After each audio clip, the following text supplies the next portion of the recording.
Hello বন্ধুরা, বৈঠকি ভোজনে আপনাদের সবাইকে স্বাগত।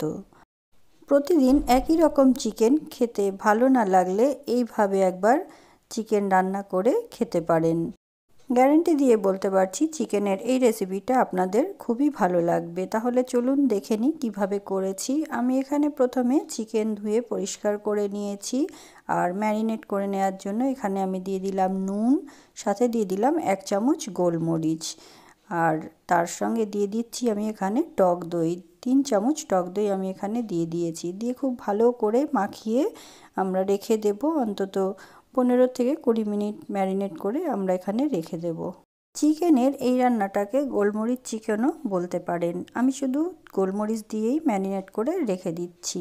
আর এখানে প্যান গরম হয়ে গেছে, আমি এখানে তেল দিয়ে দিচ্ছি। আমি এখানে রিফাইন তেল নিলাম, 3 চামচ মতন রিফাইন তেল আমি দিয়ে দিয়েছি। তেলটা গরম হয়ে এসছে আর আমি এখানে পেঁয়াজকে ছোট ছোট করে এইভাবে কেটে রেখেছি, আর সেই পেঁয়াজগুলোকে আমি এখানে লো ফ্লেম করে ভেজে নিচ্ছি। সঙ্গে দিয়ে দিলাম আমি এখানে রসুন আর দিয়ে দিচ্ছি কাঁচা লঙ্কা। এগুলোকে হালকা করে ভেজে নেব, লাল করব না।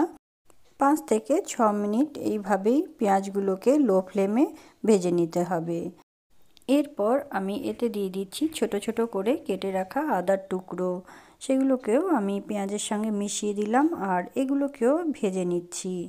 এগুলোকেও একসাথে ভাজার পর এর মধ্যে আমি দিয়ে দিলাম কাজু। কিছুটা কাজু আমি অন্তত এখানে 8 থেকে 10টা কাজু নিয়ে ছোট ছোট করে ভেঙে নিয়েছি। সেগুলোকে এর মধ্যে দিয়ে সবগুলোকে একসঙ্গে ভেজে নিচ্ছি। দিয়ে এগুলোর একটা পেস্ট তৈরি করে নেব।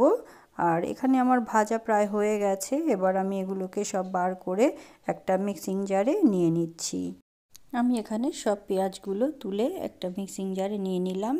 আর এই তেলেই আমি আরও একটু তেল মিশিয়ে নেব, আর সেই তেলেই আমি চিকেনগুলো যে ম্যারিনেট করে রেখেছি সেগুলো ভেজে নেব। আর এই সময় গ্যাসের ফ্লেমটাকে একটু বাড়িয়ে দিতে হবে, তা না হলে চিকেন থেকে অনেকটাই জল ছেড়ে আসবে। চিকেন থেকে যাতে জলটা না ছেড়ে আসে, যার জন্যই গ্যাসের ফ্লেমটাকে বাড়িয়ে আমাদেরকে এখানে চিকেনটাকে ভেজে নিতে হবে। দেখুন এইভাবে হালকা ব্রাউন হয়ে যাচ্ছে। প্রত্যেকটা চিকেনকে আমি দুপাশটাই উল্টে খুব ভালো করে ভেজে নেব। ভাজতে ভাজতেই দেখুন এখানে চিকেনের কালারটা অনেকটাই চেঞ্জ হয়ে গেছে আর অনেকটাই ভাজাও হয়ে এসছে চিকেনগুলো। আমি প্রত্যেকটা চিকেনকে দুপাশটাই উল্টে নিয়ে ভেজে নিচ্ছি। আর এই সময় চিকেনটা ভাজা হয়ে গেছে বুঝবেন কি করে, আর দেখুন এখানে চিকেনের সাইড দিয়ে তেলটা ছেড়ে এসছে, মানে আমার এখানে ভাজাটা হয়ে গেছে। এই সময় আমি করে রাখা পেস্টটা, পেঁয়াজের পেস্টটা আমি এর মধ্যে মিশিয়ে দিলাম। দিয়ে সবগুলোকে খুব ভালো করে আরও একবার মিশিয়ে নেব চিকেনের সাথে। আর এইভাবে একটু ভাজা ভাজা করে নিতে হবে। আর এরপর মিক্সিং জার ধোয়া জলটাও আমি এর মধ্যে অ্যাড করে দেব। জলটা মিশিয়ে দেওয়ার পর আরও কিছুক্ষণ খুব ভালো করে কষিয়ে নেব। আর এখানে দেখুন আরও একটু জল আমি দিয়ে দিলাম, খুব ভালো করে ফুটে উঠেছে। আর এই সময় ভালো করে নেড়ে সবগুলোকে চিকেনগুলো মশলার সাথে মিশিয়ে নেব। আর আমি এখানে সামান্য নুন দিয়ে দিচ্ছি। নুনটা বুঝে দিতে হবে, কারণ আমি ম্যারিনেট করার সময় নুনটা ব্যবহার করেছিলাম। আর দিয়ে দিলাম 1 চামচ এখানে জিরের গুঁড়ো। আমি আর এখানে কোনো রকম মশলা ব্যবহার করছি না, যেহেতু এটা গোলমরিচ দিয়ে মাখানো, তাই এটা গোলমরিচ চিকেন।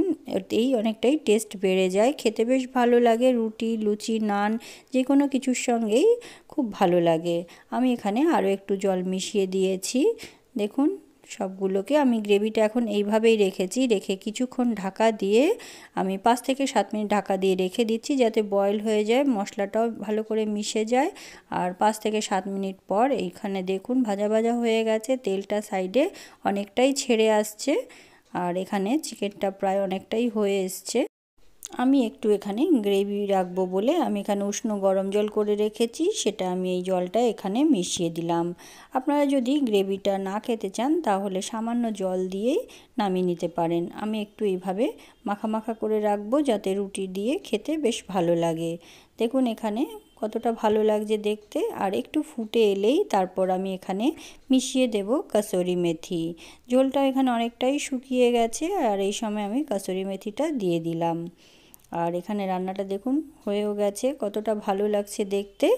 তাহলে আপনারা একবার ট্রাই করে দেখতে পারেন ভালো লাগলে। অবশ্যই কমেন্ট করে জানাবেন কেমন হয়েছে। আশা করি আজকের এই রান্নাটা আপনাদের কাছে ভীষণই ভালো লেগেছে। ভালো লাগলে অবশ্যই একটা লাইক, শেয়ার আর সাবস্ক্রাইব করতে ভুলবেন না। আর পাশে থাকা বেল আইকনটা অবশ্যই প্রেস করে রাখবেন যাতে নতুন নতুন ভিডিও সবার প্রথমেই আপনার কাছে পৌঁছে যায়। ধন্যবাদ।